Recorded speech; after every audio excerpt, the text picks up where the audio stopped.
Sumqayıt Şəhidlər Xiyabanında 8 noyabr Zəfər günü münasibətilə tədbir keçirilib. Tədbirdə Sumqayıt şəhər İcra Hakimiyyətinin başçısı Zakir Fərəcov, millət vəkilləri, hüquq mühafizə orqanlarının rəhbərləri, şəhid ailələrinin üzvləri, qazilər və şəhər ictimaiyyətinin nümayəndələri iştirak edib. Azərbaycanın dövlət himni səsləndirilib. Şəhidlərin əziz xatirəsi bir dəqiqəlik sükutla yad edilib. Tədbirdə qeyd olunub ki, 8 noyabr xalqımızın tarixində ən şərəfli və qürurverici günlərdən biridir. 2-ci Qarabağ müharibəsində əldə olunan möhtəşəm qələbə Azərbaycan xalqının birliyinin, dövlətin güc və qüdrətinin təntənəsi olub. Prezident Müzəffər Ali Baş Komandan İlham Əliyevin rəhbərliyi ilə Azərbaycan ordusu 44 gün davam edən vətən müharibəsində parlaq qələbə qazanaraq torpaqlarımızı işğaldan azad edib, dövlətimizin suverenliyini bərpa edib. Vurğulanıb ki, bu zəfər xalqımızın iradəsini, vətənpərvərliyini və haqq uğrunda mübarizə əzmini bütün dünyaya nümayiş etdirib. Rəşadətli Azərbaycan ordusu düşmənin 30 illik işğalına son qoyaraq tarixə əbədi iz qoyub. Tədbir iştirakçıları Şəhidlər Xiyabanındakı Qalib Əsgər abidəsinin önünə gül dəstələri düzüb, şəhidlərin məzarlarını ziyarət edib, onların ruhuna dualar oxuyublar. Qeyd edək ki, Zəfər günü Silahlı Qüvvələrin Müzəffər Ali Baş Komandanı Prezident İlham Əliyevin 2020-ci il dekabrın 3-də imzaladığı sərəncamla təsis edilib. Ermənistanın təxribatına və növbəti hərbi təcavüzünə cavab olaraq Azərbaycan ordusu torpaqlarımızın işğaldan qurtarılması, Ermənistanın sülhə məcbur edilməsi, BMT Təhlükəsizlik Şurasının qətnamələrinin tələblərinin yerinə yetirilməsi, məcburi köçkünlərin öz doğma torpaqlarına qayıtması və ədalətin bərpası üçün 2020-ci il sentyabrın 27-də vətən müharibəsinə başlayıb. Bu müqəddəs amal uğrunda bütün Azərbaycan xalqı səfərbər və həmrəy olub. 44 gün davam edən döyüşlər zamanı rəşadətli Azərbaycan ordusu 5 şəhər, 4 qəsəbə və 286 kəndi işğaldan azad edib.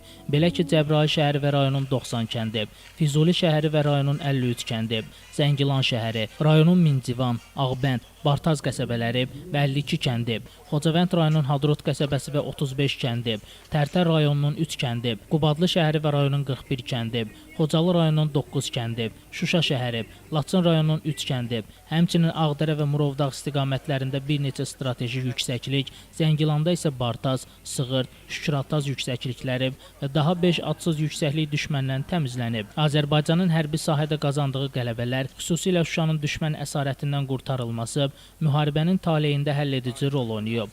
Ermənistanın öz məğlubiyyətini etiraf etməsi kapitulyasiyası ilə nəticələnib. Ermənistanı Kəlbəcər, Ağdam və Laçın rayonlarını Azərbaycana qaytarmağa məcbur edib.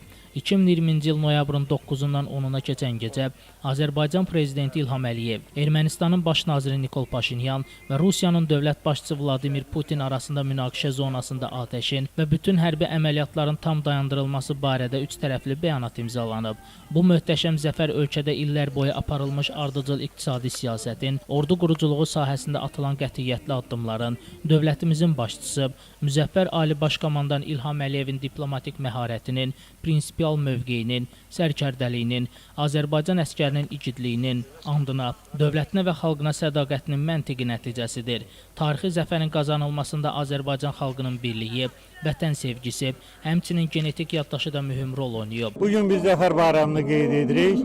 Mən həmişə düşünürdüm ki, nə zaman biz erməni separatistlərinin üzründə qalib gələcək, o zaman ki, 3 faktor birləşəcək. Yəni Müzəffər Ali Baş Komandan, düşmənin silahlarından daha üstün texnologiya malik silahlar və vətənə məhəbbət, düşmənə nifrət hissi ilə olan bizim əskərlər və zabitlər. Mən onları bir daha sağ ol deyirəm bu qələbəni bizə yaşatdıqları üçün. Hər birinin bayramı vasitəsilə təbrik edirəm. 5 il əvvəl həsrətimizə son qoyduq, zəfərimizi qazandıq. İllərdən sonra bu zəfəri qazanmaq çox böyük qürur hissi idi.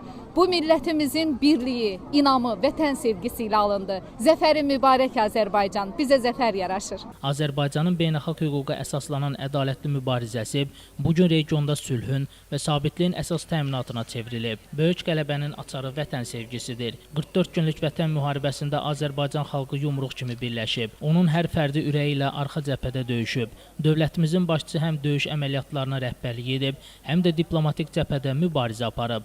Əskər və zabitlər zabitlər döyüş meydanında qəhrəmanlıq göstərib. Qələbənin əldə olunmasında əskərə məktub yazan uşaqların da, pensiyasını cəbhəyə göndərən təqaüdçülərin də, informasiya müharibəsində savaşan yeniyetmələrin də böyük əməyi var. Bu zəfəri biz birlikdə qazanmışıq. İndi onu qorumalı, yaşatmalı və zəfər ruhunu gələcək nəsillərə ötürməliyik. Bunun üçün hər bir vətəndaş öz işini, öz vəzifəsini vicdanla, ən yüksək səviyyədə icra etməli, Azərbaycanı daha güclü, daha nüfuzlu ölkəyə çevirmək üçün səylə çalışmalıdır. Şəhmistan Fikrətli, Elbrus İsmailov, Bugün informasiya proqramı üçün.